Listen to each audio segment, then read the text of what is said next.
Today, we're going to be looking at some cultural differences between the US and Europe. And as a Dutch person who lived in the US for a couple of months, I'm really curious if I'll recognize some of these differences or if they're completely new to me. So let's go ahead and see what he's going to say. These are the culture shocks and key differences an American will experience when visiting Europe.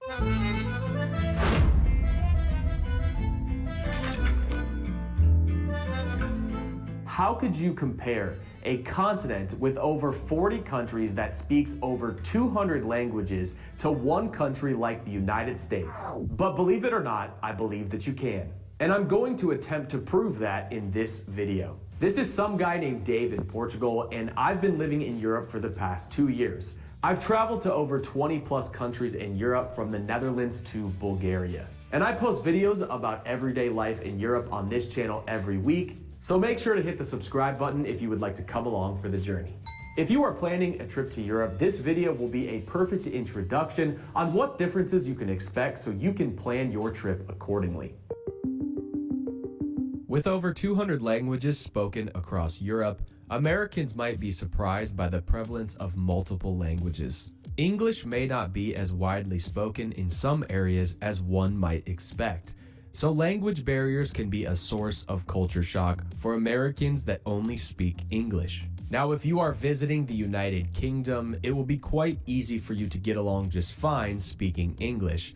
Not promising that you'll be able to understand people in Scotland, though. Well, a shop that's no selling a lot of stuff. Somebody, my pal, said yesterday when I see that shop round the corner, it's on his arse. For safety reasons and respect Yeah, I kind of understood what he was saying. of the culture, I can't stress how important it is when going to a new country to be able to learn common phrases like greetings and general phrases to be able to blend in a little bit. Trust me, it's better to keep a low profile when traveling. Luckily, the sponsor of today's video can help with this. This video wouldn't be possible without today's sponsor. We're going to skip through this a little bit because I don't have anything to say about the sponsor, of course. In Europe, the duration of meal times tends to be longer, especially lunch. Dining is an important time for most Europeans to be social and really enjoy their friends and family. The quick pace eating on the go lunch isn't as common in Europe as it is the US, and you won't typically see people eating on the go like you do in places like New York City. In fact, in European cultures, you might get some side eyes and glares for doing so. Even in the more underdeveloped countries in Europe, dining etiquette is typically much more of a standard than in the United States. In Europe, portion sizes also tend to be smaller. I guess the US generally is just more fast-paced, a more fast-paced culture. So they also eat in a more fast-paced manner. But I couldn't really imagine if you go out to eat with people. Yeah, for me, it's also being from the Netherlands and Europe. It's just a moment to get together and be with those people and catch up. So I wonder what that's really like in the US. Yeah, why are you going to dinner then? Or is it also like you're catching up? Let me know if you're from the US. Even when you go to American fast food restaurants like McDonald's in Europe, you'll notice the fry and drink sizes are much smaller in comparison to the ones in the United States. This also applies to coffee. Unless you are visiting a Starbucks in Europe, which I don't know why you would, you will likely have a hard time finding large coffees like you do in the United States.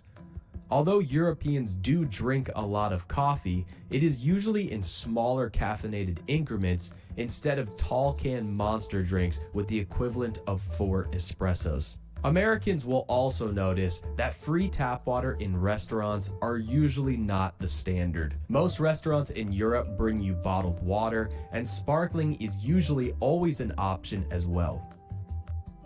But when it comes to water, one thing Americans will have come as a shock is that a lot of water fountains in Europe are potable and sometimes contain artisanal well water with natural minerals that just taste amazing. Always make sure to look for a sign, as it will be clearly marked if the water is not for drinking. Tipping practices. I would say also huge difference in the drinking like at restaurants is that in America you will get free refills. I don't know if that's like in every restaurant, but I think it is, right? And that's definitely not the case in Europe, or at least in the Netherlands. If that was the case, then watch restaurants go out of business, because we would definitely make use of that. People would maybe get a jerry can, just ask them to fill it up or something. I don't know, but that's definitely not the case in the Netherlands. Vary across Europe. In some countries, service charges are included in the bill, while in others, tipping is less common or at a lower percentage than the standard 15 to 25% in the United States. In many European countries, the relationship between the tip and the quality of service is less direct. Tips are often seen as a bonus for good service rather than a reflection of it. Therefore, tipping is generally less transactional and more based on social norms. Now, this is a very controversial and circumstantial topic. I think that many places in Europe expect Americans to tip, and it has become a standard. Now, I've met locals in different European countries that despise this because they don't want tipping this much to become the norm. But I've never met anybody that doesn't enjoy receiving a tip for a job well done, myself included, as I used to be a bartender and my life depended on it. So in Europe, when I receive good service, I tip. It's simple as that. But in Europe, when paying, you're usually not going to get a screen with a tipping option. So you would need to tip in cash or tell them that you'd like to increase the amount before paying with a card. That was a huge culture shock to me when I went to the US, that there would be a screen, like he said, where you put like how much you're going to tip or if you're not going to tip. And I was so taken aback by that. I was like, oh, what is this? Because I'd never seen it before. But I want to say, if we tip in Europe, usually, or at least in the Netherlands, what most people that I know would do is to do like 10% or kind of round up the number. Maybe if like the bill is 75 something, you might say, oh, make it 80 or whatever. So it's usually less than in the US. Public transportation is highly developed in Europe, with extensive and efficient networks of trains, trams, buses, and subways in most major cities. High-speed rail systems like the TGV in France and the ICE in Germany connect cities and countries, making it easy to travel between them. Versus the United States, where public transportation varies widely by city and many areas rely heavily on personal automobiles. While major cities like New York, Chicago, and Washington, D.C. have robust subway and bus systems, smaller cities and rural areas may have limited public transportation options. In Europe, many European cities, car ownership is less common, and people often rely on public transportation, cycling, and walking. High fuel prices, congestion charges, and parking restrictions in city centers discourage car use. Versus the United States, where car ownership is widespread and personal vehicles are a primary mode of transportation. The country's vast size, suburban development, and limited public transportation options have contributed to this reliance on cars. European cities tend to be more compact and pedestrian-friendly, with well-planned public spaces. Many cities have historic cores where cars are actually restricted. and there is an emphasis on mixed land use, making it easier for people to walk and cycle. Where in the United States, many American cities are designed around car use, with sprawling suburbs and wide roads. Europe has a well-developed, high-speed rail network that connects major cities and countries, making it a convenient and eco-friendly alternative to air travel for inner-city journeys. The US has limited high-speed rail options and are often met with challenges due to the vast distances between cities and a lack of dedicated high-speed rail infrastructure. European transportation systems are often highly interconnected, with well-designed intermodal hubs that facilitate transfers between buses, trains, trams, and bicycles. Intermodal connectivity can be less seamless in the United States, with fewer integrated transport hubs making it more challenged to switch between different modes of transportation. European countries Yeah. When I was in the US with my boyfriend, we wanted to take the train in no going to Dallas, I think. I forgot where exactly we wanted to get on the train, but we ended up not being able to do that because I think we needed cash, and there were these like kind of machines where you could buy a ticket, but they would not let us buy anything, and I think we needed cash to get tickets. So, and we didn't have that at the moment, and there were also no ATMs, so we couldn't get cash to go on the train. So and stuff like that, which just makes it also more difficult to use the public transit when there actually is an option for you to do so. And I felt it's just less efficient and convenient than in Europe. And I wonder if they would make it more available in the US. Would people actually start using it? Or is there like such a stigma around it that people still wouldn't use it? So if you're from the US, let me know what you think about that. often allocate significant government funding to public transportation, and there's a commitment to continuous investment in infrastructure and innovation. In the United States, funding for transportation infrastructure can be inconsistent, with many projects dependent on state and local budgets. This can lead to disparities in transportation quality between regions. Yeah, I thought that was also kind of something some companies were in the way of creating better public transport because it benefited them in the US, like automotive companies or whatever. If you know more about that or if that's true, then let me know.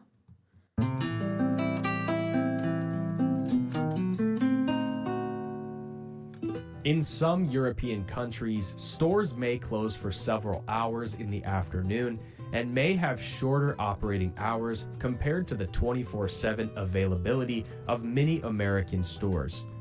This is especially true in the south of Europe, where many traditional restaurants close between the hours of 3 and 7 p.m. This also comes to a shock to Americans, where Europeans usually eat a late dinner around 8 p.m. or 9, versus the typical. That really depends, though, what country you're speaking of. Because in Spain, they definitely eat later. But in the Netherlands, they eat pretty early, like 5, 6 p.m. 6 p.m., 6:30 dinner that you see in the United States. So make sure that you do not leave yourself out of food at late hours in the night, as you may be out of luck. But yeah, I do agree. It's I would like to see better opening hours in Europe. Um, I feel like it would just be more convenient and not that hard to do. Maybe even if you do it with few employees or no employees and rely more on camera systems and scanning, like hand scanners, and then or paying it at the cash register and then needing to pay to exit the store again or something like that. I feel like you should be able to make that stores have longer opening hours.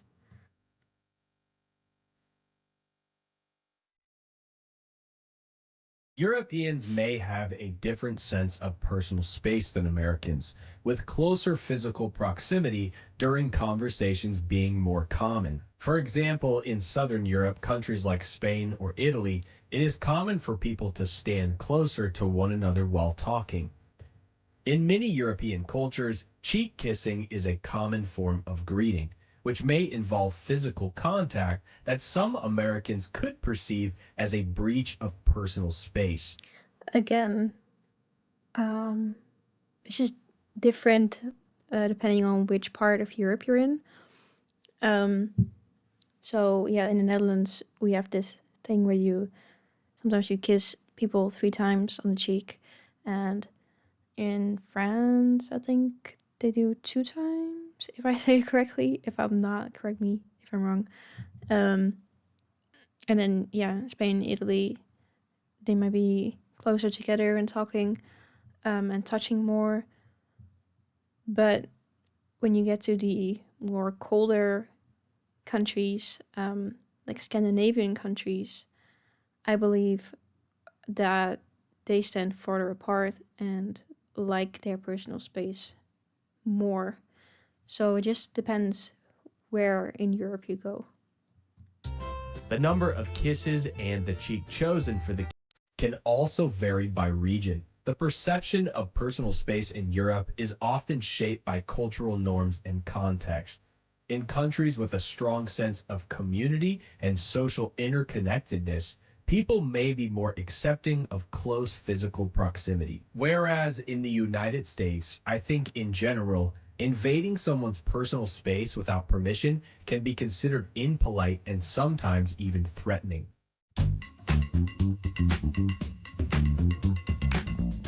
One interesting thing that I was talking about with my American boyfriend a few days ago, we were talking about how, for example, in Turkey, people will like the um, workers, employees for like stores, they will um, almost like drag you in the store. He was like, if they were to do that in America, or if an American would visit there, that would be kind of a problem. So yeah, I thought that was interesting as well. It's like if you're American and you don't know that they do that in Turkey, yeah, I wonder what would happen. That could be kind of tricky. I would say in most European countries, there is a general preference for a slightly more formal and elegant dress code compared to the United States. This can mean that people tend to dress up a bit more for everyday activities such as going to work or dining out. Even going to the general store seems to be more of a formal event than it does in the United States. You typically don't see people in sweatpants or their pajamas out in public like you would in the United States.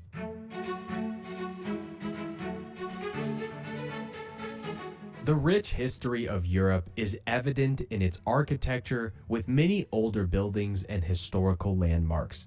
This can be striking to Americans from a relatively young country. Walking on cobblestone streets in European cities can be a charming but disorienting experience for Americans, especially in contrast to the smooth, modern roadways in the United States. The cobblestones are a tangible reminder of the long history of European cities. But be careful and make sure you wear good tennis shoes, because you can often slip on these cobblestones very easily. The concept of time in Europe can be different from the US. Americans Yeah, I like those cobblestone streets. Especially in the Netherlands, we have quite a bit of that in some cities or towns. And I do agree it creates this charming feel. And I also like that every country kind of has its own architecture, and maybe even cities within the country have its own unique style, which I really liked. Now, I do have to say, when I was in Washington, D.C., in the US, I think I quite liked there were some buildings that had nice architecture. But yeah, in general, you don't really see this historical architecture that you might see in the European countries, I think. may find At least from what I've seen, I haven't really seen. themselves amazed by how history is not just a topic of study, but a living presence in daily life. Ancient ruins and medieval town centers coexist with modern developments. Americans may experience culture shock when they encounter places that played pivotal roles in world history. Standing in locations where major events took place, such as battlefields or historical landmarks, can make history feel tangible. I've been living in Europe for over 2 years, and I still have to pinch myself that I live within miles of a castle from medieval times.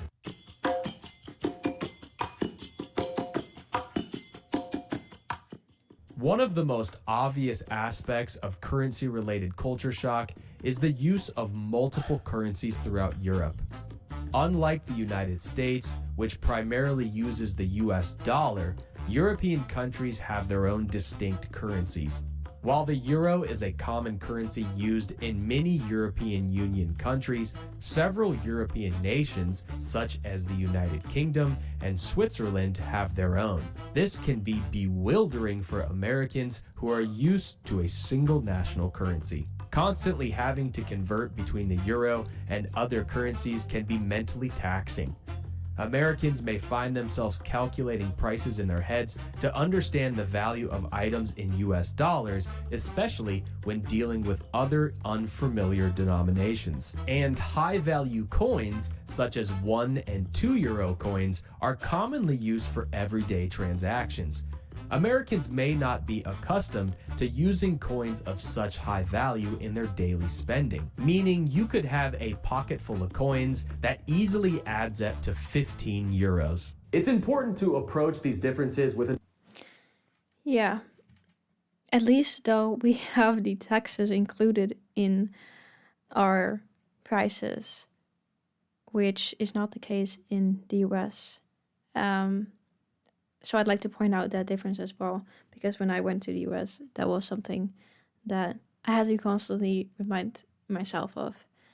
'Cause sometimes I'd be like, oh, it's not that expensive. And then I'll be like, oh yeah, I forgot that the tax isn't included yet. So then you have to kind of calculate it, or just be surprised when you get to the register. So that's another thing I think with money that's worth mentioning, which is a difference between the US and Europe. Because I think in every European country, they have the tax included. So let me know, though, if that's not the case. An open mind and a willingness to learn and adapt. Culture shock is a natural part of international travel, and in my opinion, just adds to the richness of the experience. If you want to see I agree. Let me know in the comments where you're from, if you're from the US or Europe, and what state or country you're from within those places. And let me know what you thought of these culture shocks, and if you've experienced any yourself.